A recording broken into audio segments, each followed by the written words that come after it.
여러분 안녕하십니까? 이번 시간은 진원도 측정 기초 마지막 차시로서 진원도 규제 기호에 대해서 알아보겠습니다. 이번 차시의 학습 목표는 진원도를 규제하는 각종 기호를 이해하고 해석하는 것이고요.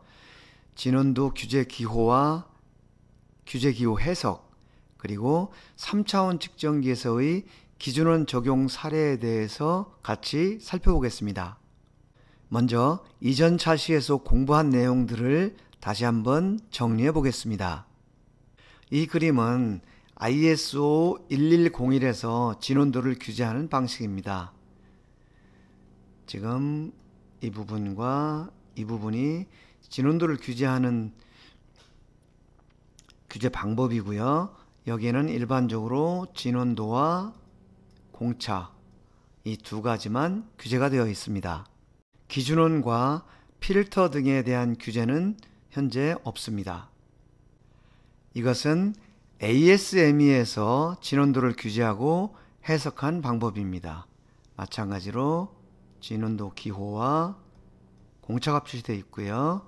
이것은 0.25라는 공차역 내에 진원도가 있어야 된다라고 해석을 하는 것입니다.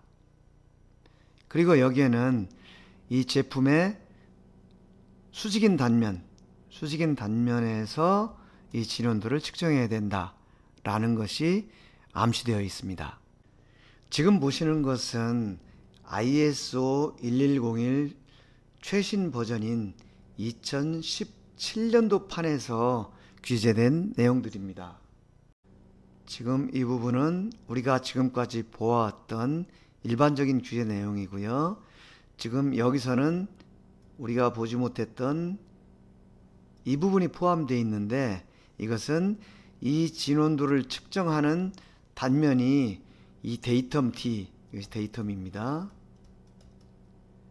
데이텀 D에 대해서 수직인 방향으로 측정을 해라, 이런 의미가 되겠습니다. 예를 들어서 이런 도면이 있고 지금 이 부분이 데이텀 D라고 한다면 이 중심축이 데이텀이 되겠죠. 그리고 여기에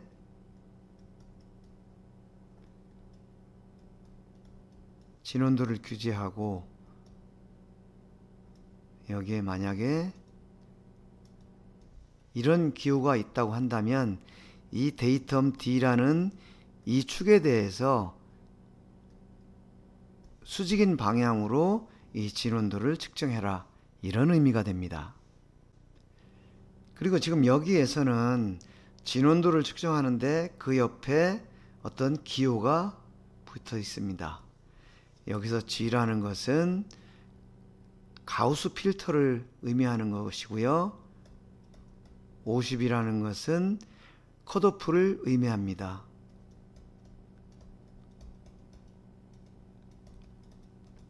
이것은 컷오프 50 UPR. 그리고 여기서 마이너스 표시가 붙은 것은 이것은 저역 필터를 사용해라, 이런 의미가 됩니다. 즉 우리가 배운 필터에서 컷오프 50 UPR을 적용하라는 그런 의미가 됩니다. 그리고 이 규제 기호에서는 진원도 표시 옆에 G라는 기호와 V라는 기호가 표시되어 있습니다. 여기서 G는 마찬가지로 가우스 필터고요. 그 다음에 여기서 V라는 것은 골까지의 진원도를 얘기합니다. 즉 우리가 기준원에서 배울 때 이런 진원도가 있고 여기에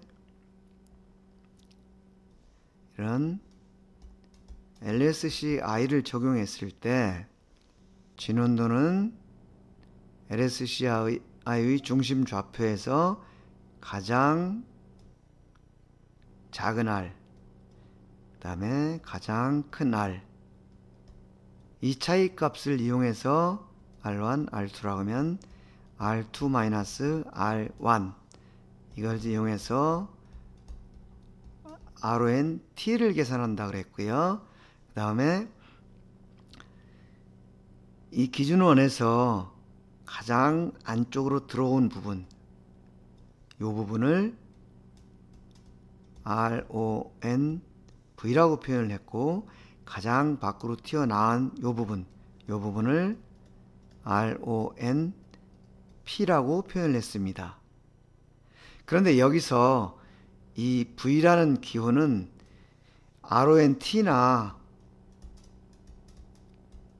RON P가 아니고 바로 요 RON V 요 부분을 규제한다, 그런 의미가 됩니다. 즉 안쪽으로 들어간 골이 0.01mm를 넘지 않아야 된다, 그런 의미가 됩니다.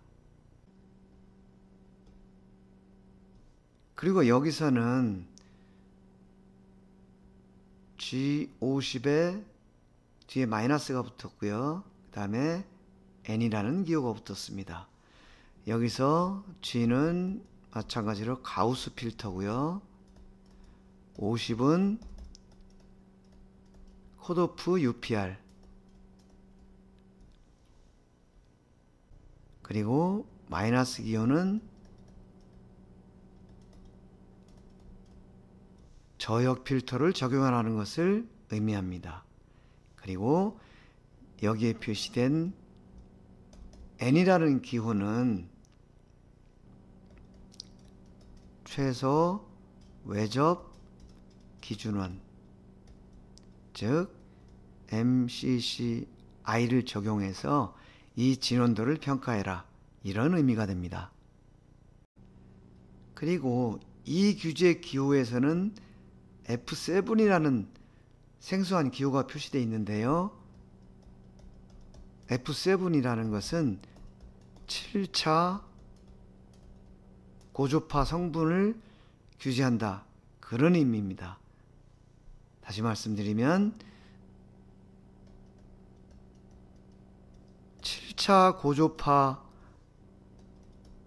성분이 0.02mm를 넘지 말아야 된다, 이런 의미가 됩니다. 제가 첫 시간에 엔지니어는 도면을 통해서 서로 대화를 해야 되고, 도면을 제대로 해석하지 못하면은 문맹이라고 말씀을 드렸습니다. 마찬가지로 여러분들이 이 진원도에 관한 이러한 규제 기호가 어떤 의미인지를 제대로 이해하지 못하면 그것도 역시 문맹에 해당됩니다.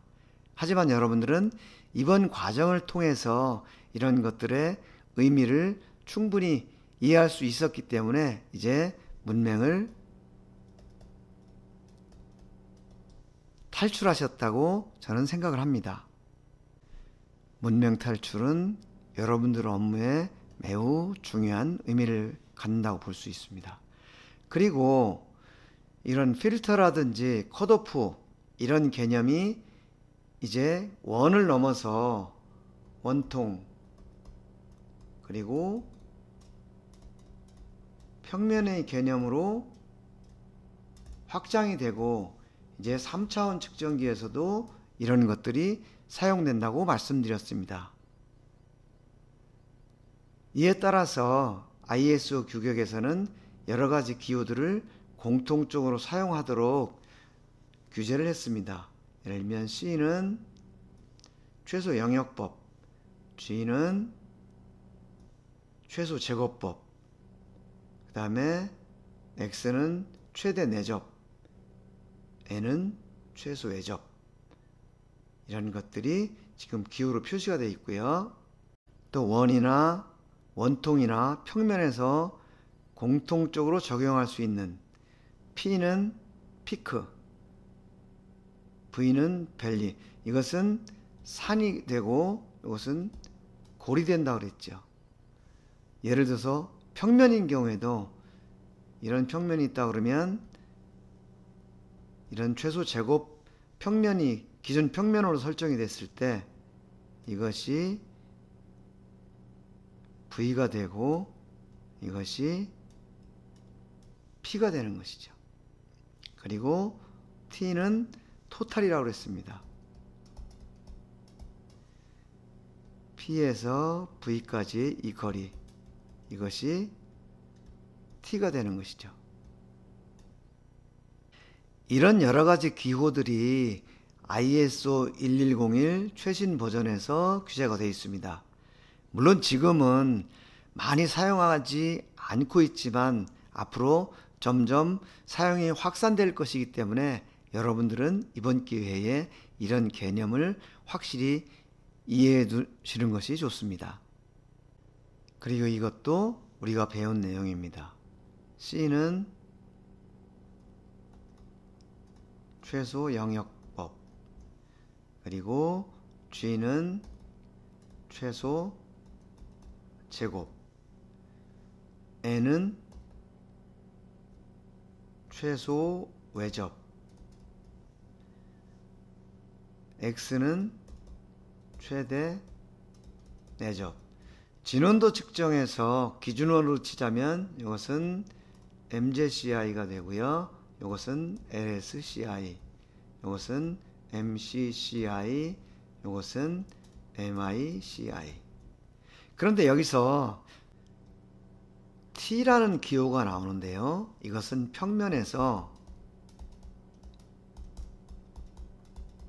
접면, 즉 접촉 평면이라는 의미입니다. 예를 들면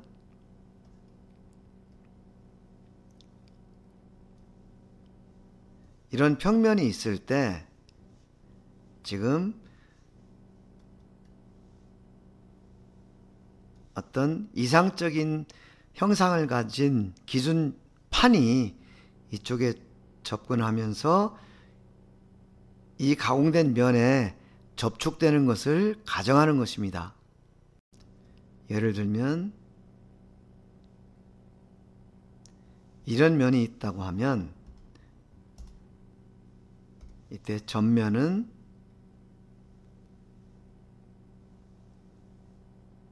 이렇게 접촉하는 이것이 전면이 되고요. 바로 이 부분이 이 평면과 관련된 어떤 것들을 계산할 때 사용되는 전면이 됩니다.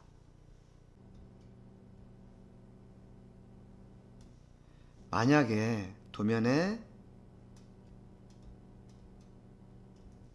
이런 규제가 있고 이 면에 대한 평행도가 0.01인데 데이텀이 A면이라고 가정을 하고 이 면이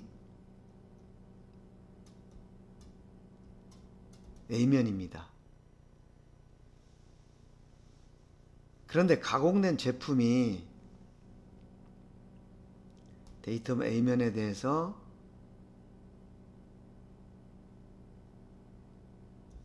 이렇게 가공되어 있고 이 면이 A라고 한다면 평행도는 이 데이텀에 평행한 여기에서 여기까지 이 값이 평행도가 됩니다. 그런데 만약에 이 평행도 0.01 옆에 전면으로 계산하라는 T라는 기호가 붙었다면 이때는 이 면의 전면은 바로 이 면이 되고 이때 평행도는 이 데이텀과 평행한 여기에서 여기까지 요것이 평행도가 됩니다. 그래서 이 평행도 B는 평행도 A와는 값이 달라지겠죠. 이것이 이 전면이라는 기호가 적용되느냐 또는 되지 않느냐에 따라서 다르게 해석이 되는 것입니다. 이것은 원형 형상의 위치도를 규제할 때 이 옆에 n이라는 기호가 붙으면 이것은 최소 외접원을 이용해서 위치도를 계산해라, 그런 뜻입니다. 지금 이 위치도를 계산하는 이 부분이 외경이기 때문에 그런 것이죠. 그래서 이런 경우에는 이것이 실제 형상이고요. 이 형상을 둘러싸는 이러한 최소 외접 기준원을 적용해서 그 최소 외접 기준원의 중심을 계산하고, 이것이 데이터 및 중심과 거리를 이용해서 위치도를 구하는 방식입니다. 이때는 이 차이값의 2배, 이것이 위치도가 되겠죠. 조립성을 고려해서 위치도를 규제한 경우입니다. 반대로 측정하고자 하는 제품이 내경이라고 하면 이것은 최대 내접 기준원을 적용해서 계산을 합니다. 지금 이것이 제품의 형상이고요. 그 다음에 요 기준원, 요것이 최대 내접 기준원입니다. 데이터매 여기 지금 TED가 있으면 이 데이터매 기준에서 최대 내접원의 중심, 요 차이의 2배가 위치도가 되는 것이죠. 이것도 역시 조립성을 고려해서 위치도를 규제한 예입니다. 그런데 지금처럼 MCCI나 지금 이 부분에 표시가 잘못됐습니다. 이것은 MICI입니다. 지금 우리가 위치도에서 본 것처럼 MCCI나 MICI를 적용했을 때 이것은 진원도 측정기를 이용해서 측정하기는 불가능한 규제 항목입니다. 즉 진원도에서 이것을 규제하는 것과 위치도에서 규제하는 것은 측정 방법이 달라져야 되는데, 위치도에서 이렇게 규제를 하는 것은 이것은 3차원 측정기, 즉 CMM을 이용해서 측정을 해야 된다는 것을 우리가 알 수가 있습니다. 그래서 3차원 측정기에서 이런 기준원을 이용해서 위치도를 계산한 예를 같이 살펴보겠습니다. 이전에는 알고리즘의 명확성이라든지 관련 표준이 미흡한 등으로 인해서 주로 최소 자승원, 즉 평균원을 이용해서 계산하는 방법을 기본으로 사용을 해왔습니다. 이렇게 하다 보니까 앞에서 보신 것처럼 측정 데이터와 조립성이 일치하지 않는 근본적인 문제를 늘 내포를 하고 있었습니다. 그러나 최근에는 스캐닝과 필터링 기술이 보편화됐고 관련 규격이 명확하게 제정이 되어 있기 때문에 진원도 기준원과 동일한 기준원을 3차원 측정기에서도 적용하고 해석을 하고 있습니다. 최근에는 거의 모든 3차원 측정기에서 이 방법을 채택하고 있습니다.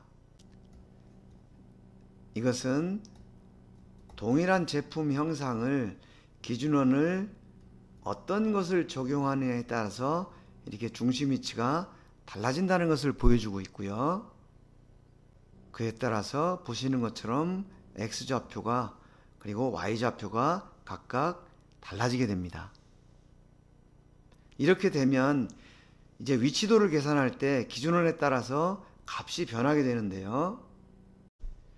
중심 위치뿐만 아니라 각각의 지름도 달라지게 됩니다. 동일한 형상에 대해서 최대 내접 기준원의 지름이 가장 작고요. 최소 외접 기준원의 지름이 가장 크게 됩니다. 그리고 그 사이에 최소 영역 기준원의 지름이 있습니다. 축의 지름을 측정할 때는 최소 제곱 기준원으로 지름을 계산했을 때 링게이지가 조립할 때 이런 간섭이 생기고, 그렇기 때문에 측정 결과와 조립성이 동일하게 되기 위해서 최소 외접원, 즉 이 지름을 계산하는 방법이 필요하다고 이미 우리가 공부를 했고요. 내경인 경우에는 반대로 이 내경에 조립될 수 있는 이런 플러그 게이지를 가정해서 지름을 계산해야 되기 때문에 MICI가 필요하다고 공부를 했습니다. 그래서 이것을 3차원 측정기에 적용해서 계산을 해봤는데요. 지금 이것은 뉴로메저라는 소프트웨어를 이용해서 계산하는 방법인데, 뉴로메저 뿐만 아니고 다른 칼립소나 아니면 PCD미스 이런 곳에도 방법만 다를 뿐이지 이런 기준원을 적용하는 메뉴는 전부 가지고 있습니다. 그래서 계산할 때 최소 자승법으로 계산할 거냐, 최소 영역법으로 할 거냐, 최소 외접법이냐, 최대 내접법이냐, 이것을 지정을 해주면 그 기준원에 따라서 중심 위치와 지름을 계산하게 됩니다. 그리고 그에 따라서 진원도와 위치도를 계산해 주게 됩니다. 이런 방법으로 LSCI, MCCI, MICI를 적용해서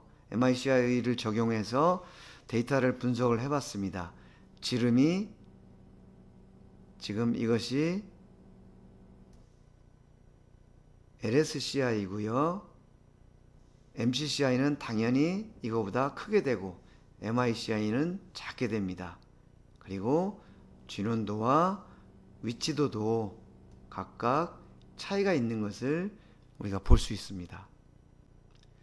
이것을 비교를 해봤더니 기준원에 따라서 지름은 약 0.043mm, 그리고 진원도는 0.01, 위치도는 약 0.02mm의 차이가 기준원에 따라서 발생한다는 것을 볼 수 있었습니다.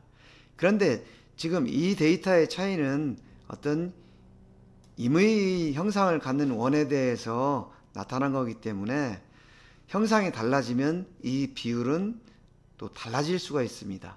즉 원의 형태에 따라서 변화값의 비율이 달라진다는 것입니다. 한 가지 확실한 것은 비율이 어찌됐든 간에 기준원을 적용함에 따라서 측정값이 변화한다 하는 사실을 여러분들이 잘 이해를 하고 측정을 할 때 이것을 적절하게 적용을 하는 것이 중요합니다. 이번 과정에서는 진원도를 위주로 설명을 했기 때문에 3차원 측정기에서도 원을 측정한 결과에 대해서만 비교를 해봤는데요. 이런 개념이 이제 원통과 평면으로 확장이 되고,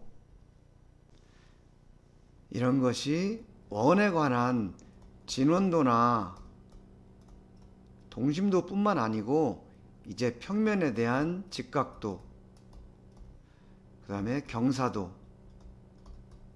위치도, 평행도, 이런 것들로 확장이 되는데, 이런 기하공차를 측정하기 위해서는 반드시 3차원 측정기가 필요하게 됩니다. 그래서 여러분들이 현업에서 일을 하실 때 만약에 3차원 측정기를 사용하고 계신다면 이러한 개념들을 적용을 해서 분석을 하는 것이 업무에 도움이 됩니다. 그리고 이런 것은 앞으로 점점 더 확장되게 될 것이고요. 지금은 기준원, 기준 평면을 예를 들어서 설명을 했는데, 이제 스캐닝 기술이 계속 적용이 되면서 결국은 필터와 기준원 또는 기준 평면을 동시에 적용하는 이제 이런 방법을 여러분들이 이제 미리 익혀놓으면 업무에 큰 도움이 될 것입니다. 이번 차시에서는 다양한 진원도 규제 기호에 대한 해석 방법과 3차원 측정기에서 이 기준원을 적용했을 때 어떠한 결과가 나오는지, 특히 위치도는 3차원 측정기에서 측정을 해야 되기 때문에 위치도 측정하는 결과를 예를 들어서 우리가 살펴봤습니다. 이렇게 해서 지금까지 총 5차 시에 걸쳐서 진원도 측정 기초 과정을 모두 마쳤습니다. 이번에 공부한 것이 여러분들 업무에 큰 도움이 됐으면 하는 바람입니다. 그리고 기회가 되면 표면 거칠기 측정 기초 과정을 통해서 다시 만나 뵙도록 하겠습니다. 이번 과정에 배운 것이나 또는 이와 관련된 여러 가지 측정 문제에 대해서 궁금한 점이 있으면 언제든지 저에게 연락을 해 주시기 바랍니다. 여러분, 이번 과정 동안 정말 고생 많으셨습니다. 다음 기회에 다시 뵙기로 하고 안녕히 계십시오.